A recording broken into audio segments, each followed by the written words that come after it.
I always say you have a hard time with change, but it's not really your fault. It's your biology's fault. Your brain is a pattern making.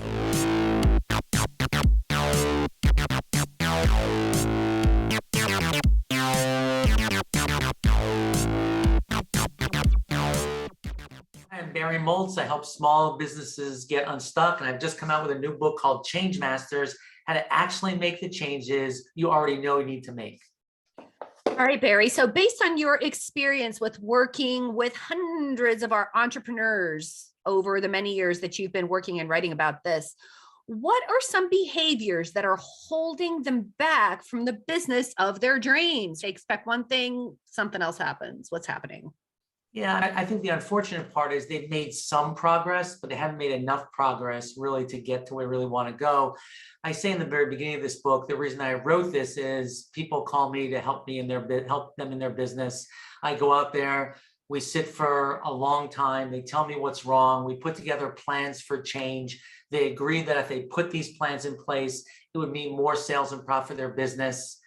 And then nothing happens. So I want to dig into why nothing happens. And I realized in their businesses and their lives and our lives, let's face it, hard.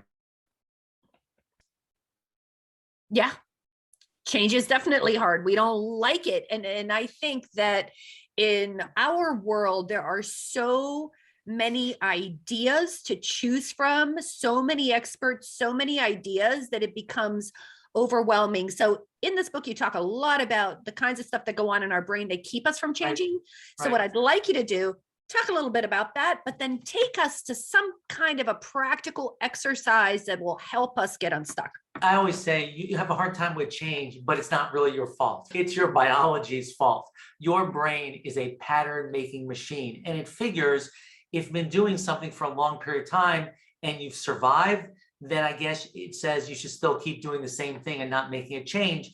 And doing the same thing over and over again is a lot easier for your brain. I mean, think about that you go to work the same way every single day, or whatever you do repeatedly over and over again, your brain's on autopilot.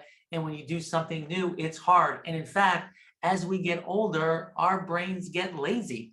And so we don't want to do something that's uncomfortable. So one of the things that I wrote in this book was actually a worksheet on how you can make changes. It's a 20-step process. And it's funny because when I was developing this worksheet, of course, I wanted to try it on a lot of people to see if it actually worked. So I sent it out to all sorts of people, and I gave the worksheet to my wife. And the worksheet basically is how to make a change you want to make. And so I gave it to her. I said, you fill this out. She goes, sure.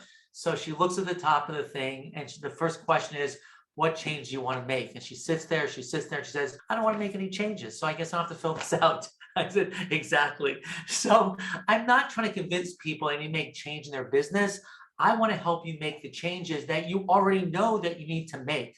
So where that starts is really identifying what's the change you want to make and why you want to make that change. Because in my opinion, people only change when they're in a lot of pain. If they can keep doing the same thing that they've always done, they'll just do it. But if they're in an incredible amount of pain where they can't stand to go another moment, then they'll make that change. So that's really where it starts. Great. So then what? I love this thing. What's it? Make the commitment you wanted to small changes first. I like that. Right, because people always talk about making large changes, and it's hard for us to make large changes because the risk seems to be too large. We love the devil we know rather than the devil we don't know. And what happens is when we start to think about making change, right, we get into this valley of chaos where we're not quite sure what's going to happen. And if you can make a small, patient, iterative change, there's a lot less risk. So you identify the first part of the change you want to make. You try to make that change. You get support from a mentor on that. And if it succeeds or fails, you evaluate it and then plan an action based on do something else. So if you do very small changes, it actually helps you get started. And once you get started, then you can have this momentum actually to make the change. If you try to take too giant a leap, we're never going to make that jump. Barry, when you say that, make that small change, that reminds me of when I was trying to learn how to meditate. And of course, when you say you're trying to learn how to meditate, you assume you have to sit there for 20 minutes or whatever. And I remember the teacher saying, if all you do one time a day and say, oh my God, I really should sit and meditate. He's like, that counts. That's a start. I remember when I was learning how to meditate, he used to teach us to meditate 1 minute a day. And so after 2 years, I went back to him. I said, well, listen, I'm ready for the advanced meditation. How long should I go? Half hour? He goes, no, try a minute and 5 seconds a day. And again, this is really why most people leave the health club after a month, right?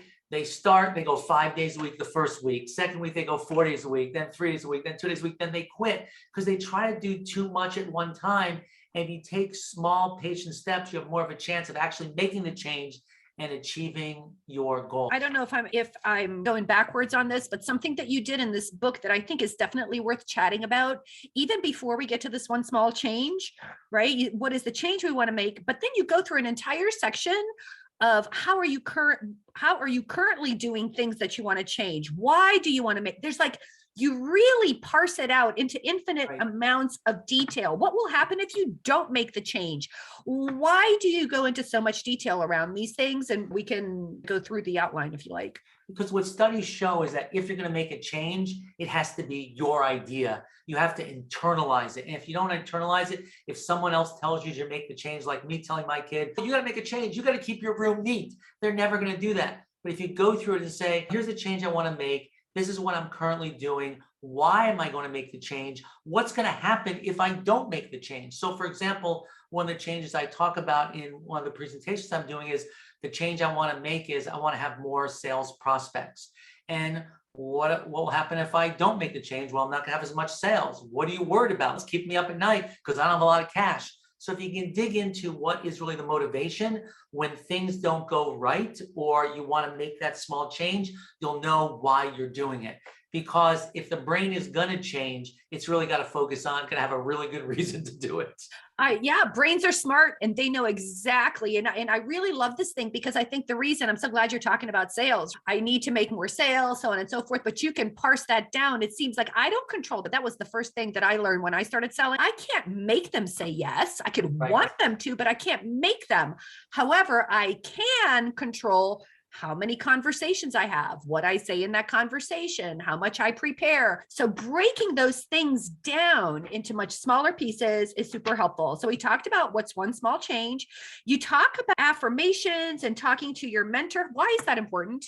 Because I think that when we were little kids, we always got prizes. We always got rewards for doing something well. And I think that's really lost on us. And first thing is that most small business owners say that the single thing that really has helped them become successful is having a mentor, whether it's paid or not.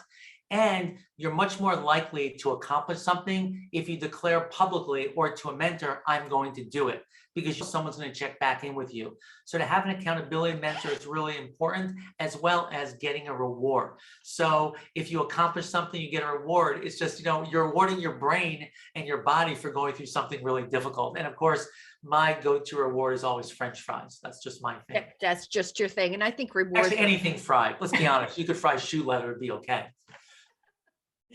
That's awesome. So basically, let's come back around. So let's say I'm sitting here, I'm watching this, definitely want to make a change in my life. Take me through the process. Let's summarize. Again, identify the change you want to make. Find out what you're doing now. Why do you want to make the change? What if you don't make the change? And then decide where to start. Make it something very small. So for example, if you want to increase your sales, the first thing you have to do is decide what pain are you solving for customers, and who's going to be able to have the money to pay for solving that pain. That's where you start. Take that first step and write that paragraph this week. And then next week, perhaps you identify where these people hang out, and perhaps the following week you reach out to one person. Don't say you're going to do 2 hours. Reach out to one person, start there, and maybe the next day you reach out to 2 people. Start very small, and pretty soon you get the confidence to say, oh, guess what? I guess I didn't die. I guess I didn't shrivel up, and I can do this. Love it, Barry. Thank you so much. So we're giving away free copies of Change Masters. We are. Go to barrymoltz.com/changemasters-free-book, and we're giving away 1,000 free copies of the paperback version. Go ahead and snag yours.